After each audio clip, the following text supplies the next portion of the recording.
Hello అండి అందరికీ. అందరూ ఎలా ఉన్నారు? వెల్కమ్ టు ద ఆడియన్స్‌తో కథలు యూట్యూబ్ ఛానల్. నేను చెప్పే స్టోరీస్ కనుక మీకు నచ్చినట్లయితే ఆడియన్స్‌తో కథలు యూట్యూబ్ ఛానల్‌ని లైక్ చేయండి, షేర్ చేయండి, సబ్స్క్రైబ్ చేయండి. ఈరోజు మనం చెప్పుకునే కథ కుటుంబం 37వ భాగం. ఇక స్టోరీలోకి వెళ్తే, నువ్వు ఇప్పుడు తీసిన ఫొటోస్ నాకు సెండ్ చేయి. అలాగే ఈ ఫొటోస్ని చాలా నీట్‌గా రెడీ చేసి మా ఆఫీసుకు పంపించు అని ఫోటోగ్రాఫర్తో అంటాడు అభి. ఓకే సార్ అని ఫోటోగ్రాఫర్ కూడా అంటాడు.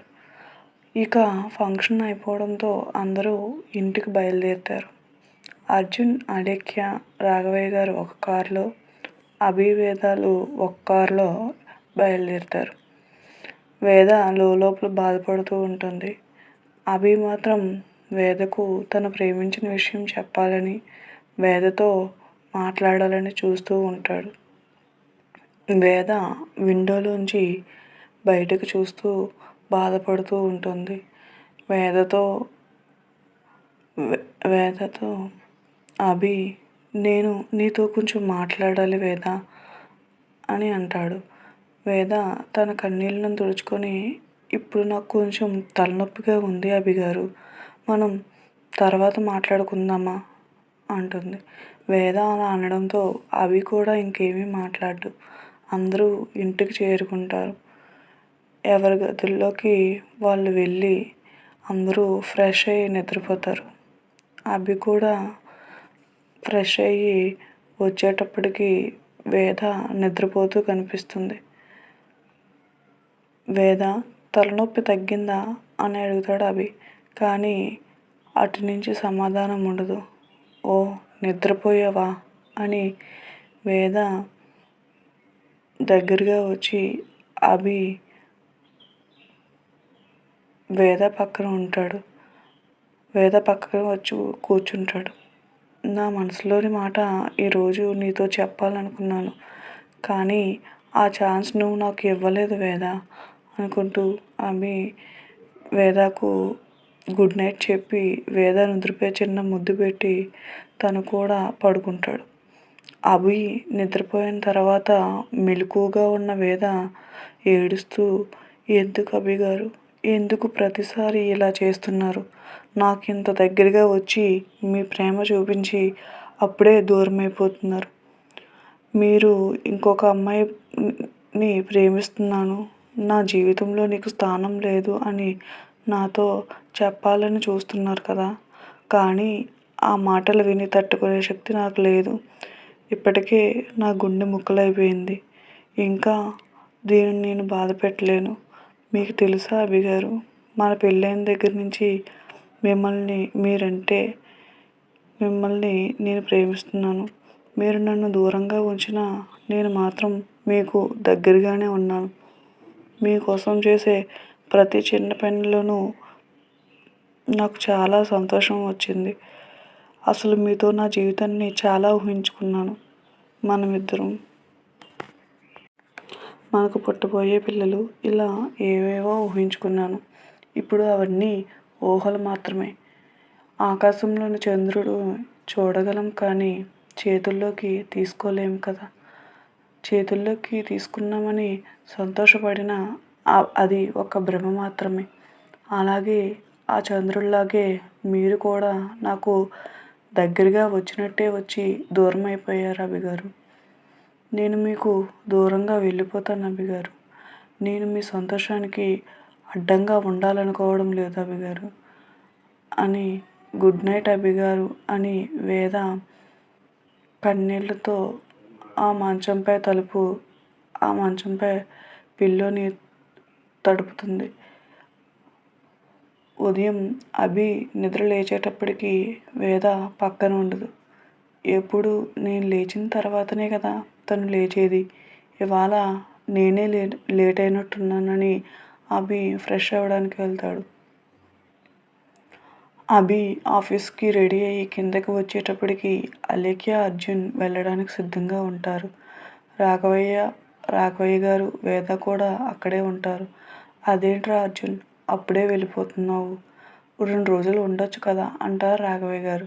లేదు తాతయ్య, వెళ్ళాలి. నేను చేయాల్సిన పనులు చాలా ఉన్నాయి. నేను వెళ్ళకపోతే ఆ పనులన్నీ ఆగిపోతాయి.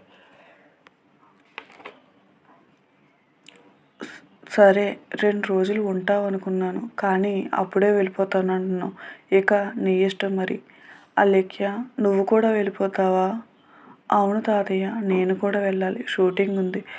సరే, మీ ఇష్టం. మీకు నచ్చినట్టు చేయండి. మీరు హ్యాపీగా ఉండడమే నాకు కావాలి అంటారు రాఘవయ్య గారు.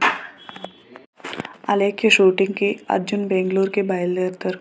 ఇద్దరూ అభికి దగ్గరికి వచ్చి హగ్ చేసుకొని బాయ్ అన్నయ్య అని చెప్తారు. అలేఖ్య వేద దగ్గరికి వచ్చి బాయ్ వదిన అని అంటుంది. సరే బాయ్, ఇద్దరూ జాగ్రత్తగా వెళ్ళండి అని వేద అంటుంది. సరే అని వాళ్ళిద్దరూ బయలుదేరుతారు. అర్జున్ ఒక కారులో ఎయిర్పోర్ట్కి, అలేఖ్య ఇంకొక కారులో బయలుదేరుతారు. అభి కూడా ఆఫీస్కి టైం అవడంతో బయలుదేరుతాడు. అదేంట్రా టిఫిన్ చేయకుండా బయలుదేరుతున్నావు అంటారు రాఘవయ్య గారు. లేదు తాతయ్య, టైం లేదు, ఆఫీస్కి టైం అయిపోయింది, నేను వెళ్ళాలి అని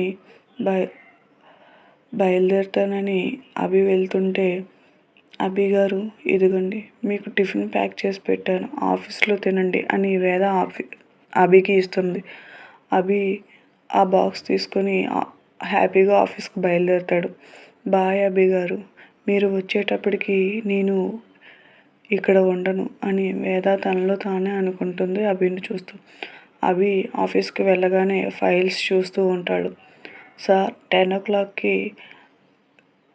ఒక మీటింగ్ ఉంది అని కిరణ్ చెప్తాడు. అలాగే అంటూ వర్క్ చేస్తున్న అభికి వేద టిఫిన్ బాక్స్ ఇవ్వడం గుర్తుకొస్తుంది.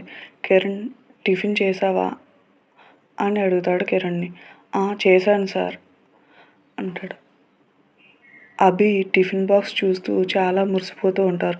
సార్ ఏంటి ఆ బాక్స్ చూసి తనలో తానే నవ్వుకుంటున్నారు అని కిరణ్, ఈ బాక్స్ ఏంటో తెలుసా? ఏంటి సార్? నా భార్య నా కోసం టిఫిన్ ప్యాక్ చేసింది అంటూ బాక్స్ ఓపెన్ చేసి టిఫిన్ చేస్తాడు అభి. అభిని చూస్తూ, మేడం టిఫిన్ ఇస్తేనే ఇంతలా ఎగ్జైట్ అవుతున్నారేంటి సార్ అని అనుకుంటాడు. మీరు టిఫిన్ చేయండి సార్, నేను మరలా వస్తానని కిరణ్ వెళ్ళిపోతాడు. వేద తన రూమ్లోకి వెళ్ళి తన లగేజ్ అంతా సర్దుకుంటుంది. అలా సర్దేటప్పుడు వేదకు అభి తెచ్చిన చీర కనిపిస్తుంది.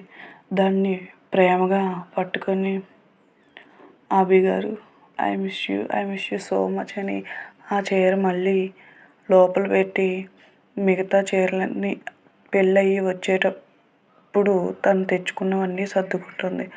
అభి ఇచ్చినవి, అలాగే రాఘవయ్య గారు ఇచ్చిన నగలన్నీ అక్కడే వదిలేస్తుంది. తన గదంతా ఒకసారి తీక్షణంగా చూస్తుంది. అక్కడ ఆ గదిలో వేద ఎక్కడ చూసినా అభికి వేదకి సంబంధించిన ఆనవాళ్ళే కనబడతాయి. బాయ్ అభి గారు, మీతో ఉన్న ఈ మెమొరీస్ని నేను ఎప్పటికీ మర్చిపోలేను అని అనుకొని తన లగేజ్ పట్టుకొని కిందకు వస్తుంది వేద. థ్యాంక్ యూ అండి, థ్యాంక్ యూ వెరీ మచ్. ఈ కథ కనుక మీకు నచ్చినట్లయితే ఆడియన్స్తో కథలు యూట్యూబ్ ఛానల్ని లైక్ చేయండి, షేర్ చేయండి, సబ్స్క్రైబ్ చేయండి. Thank you so much.